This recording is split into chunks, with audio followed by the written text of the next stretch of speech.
মুসলমানদের পুরা জীবন জন্মের পর থেকে দুনিয়া থেকে বিদায় হওয়ার পুরা সময়টা গোলামী সময়, ঠিক ঠিক না? এটার মধ্যে কোনো অন ডিউটি, পুরাটাই তার টাইম, এর ভিতরে ছাড় নাই কোনো। এরকম না মসজিদের ভিতরে আমি আল্লাহ তাআলা গোলামি করলাম, মসজিদের বাইরে গিয়ে আল্লাহ তাআলা গোলামি ছেড়ে দিলাম, এরকম কোন সুযোগ মুসলমানদের মধ্যে আছে? ইউরোপে বেশিরভাগ মানুষ তো খ্রিস্টান। এই বাচ্চারা কথা শুনতেছো তোমরা? ইউরোপের বেশি মানুষ কি খ্রিস্টান। বিমানের মধ্যে 500 সিটের মধ্যে 2জন প্যাসেঞ্জার বসছে, একজন মুসলমান একজন খ্রিস্টান। খ্রিস্টানরা আবার মদ্যপানের মধ্যে বেশি অভ্যস্ত, ঠিক কিনা? এদেশের হালত আমি জানি না, আন্তর্জাতিক পর্যায়ে যে খ্রিস্টানরা আছে এদের মদগুলো এদের জন্য হালাল, এদের জন্য বৈধরা মদ পান করে। এদের বিভিন্ন নাম আছে, এর মধ্যে একটা নাম ওয়াইন বলে, এরা ওয়াইন বলে। তো 500 সিটের মধ্যে বসছে, তো আমাদের দেশের মধ্যে বাসে পাশাপাশি কেউ যদি বসে তো একজন আরেকজনকে সাধারণত এরকম বলে, কিছু খাইলে বলে যে ভাই আপনিও নেন, এরকম মেহমানদারি করে, কি করে না? তো উনি কি করছে, তো উনি মুসলমানকে বলছে যে ভাই আপনি ওয়াইন নেন। উনি বলে যে ভাই আমি এগুলো নিব না, আমি এগুলো নেই না।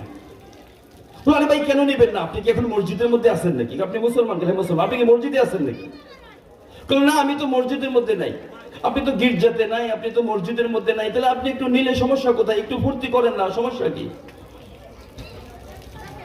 উনি বলেন যে ভাই এটা আমি নিব না, এটা আমি অভ্যস্ত না, আমি ওয়াইন পান করা, ওয়াইন নেওয়া, ওয়াইন গ্রহণ করা এগুলোর মধ্যে আমি অভ্যস্ত না। তো বেশি যখন পেশাপাশি শুরু করছে, বলে আচ্ছা ঠিক আছে বলেন তো, যে ওই যে ড্রাইভার যে বিমানটা যে চালাইতেছে, বিমানের যে চালক, এই মুহূর্তে আমি যদি বলি তাকে একটু ওয়াইন, 1 গ্লাস ওয়াইন দেওয়ার জন্য, 1 গ্লাস মদ দেওয়ার জন্য, আপনি কি রাজি হইবেন? না উনি তো অন ডিউটির মধ্যে আছে, উনি তো অন ডিউটিরতর মধ্যে আছে। আরে সর্বনাশ, উনাকে যদি 1 গ্লাস মদ দেই বা ওয়াইন দেই, তাহলে এই মুহূর্তে তো উনি মাথা খারাপ হয়ে যাবে, মাথার ভারসাম্যতা হারা হয়ে যাবে।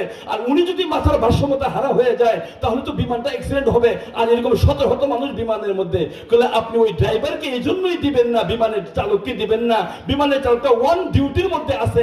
আর একজন মুসলমান আপনি জানিয়ে রাখেন 24 ঘন্টা জন্ম থেকে মৃত্যু পর্যন্ত পুরো টাইমটা ওয়ান ডিউটির মধ্যে থাকে। এটা আমাদের ভুল বুঝাবুঝি।